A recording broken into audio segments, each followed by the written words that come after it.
जय हिंद विद्यार्थी मित्रांनो, आणखीन एक वेटिंग उघडणार आहे विद्यार्थी मित्रांनो या घटकामध्ये। आणि तुम्ही बघू शकता या विद्यार्थ्याच्या जो पण विद्यार्थी वेटिंगला असतील खाली त्या विद्यार्थ्यांनी इथे या घटकामध्ये संपर्क साधावा आणि तिथे विचारावं की वेटिंग त्याची केव्हा क्लिअर होईल म्हणून।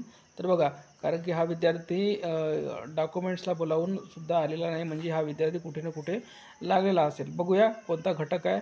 सशस्त्र पोलीस शिपाई भरती 22-23 हजर राहण्याबाबत त्याला सांगितलेलं होतं। उपरोक्त विषयास अनुसरून आपणास कळवण्यात येते की या गट आस्थापनेवर आयोजित करण्यात आलेल्या सशस्त्र पोलीस शिपाई भरती 22-23 मध्ये अंतिम निवड यादीमध्ये आपली संदर्भ क्रमांक 1 अनुने निवड झाली आहे।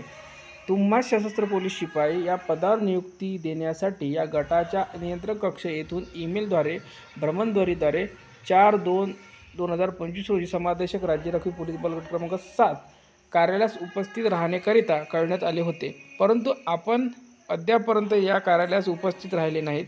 सदरबाबत आपण या कार्यालयास लेखी स्वरूपात अथवा समक्ष हजर राहून काही कळवले नाही, तरी आपण सशस्त्र पोलीस शिपाई या पदावर हजर होण्यास इच्छुक असल्यास 12/2/2025 रोजी समादेशक राज्य राखीव पोलीस बल गट क्रमांक 7 दौंड या कार्यालयास उपस्थित राहावे। तसेच तुम्हास उपस्थित राहावयाचे नसल्यास त्याबाबत या कार्यालयात समक्ष उपस्थित राहून लेखी स्वरूपात कळवावे, अन्यथा आपली सशस्त्र पोलीस शिपाई या पदावर झालेली निवड रद्द करण्याबाबत एकतर्फी निर्णय घेण्यात येईल, गांभीर्याने नोंद घ्यावी।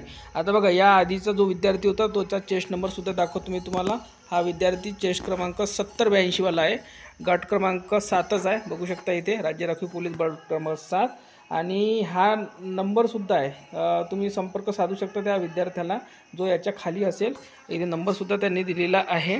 आणि याच्या आधी जो आपण व्हिडिओच्या मार्फत तुम्हाला अपडेट केलं होतं तो त्या विद्यार्थ्याचा चेस्ट क्रमांक पाहून घ्या, 6526 आहे आणि बल गट क्रमांक 7च आहे। ठीक आहे, हा विद्यार्थी सांगली जिल्ह्याचा आहे आणि तो विद्यार्थी अहिल्यानगरचा आहे। याचा नंबर बघू शकता।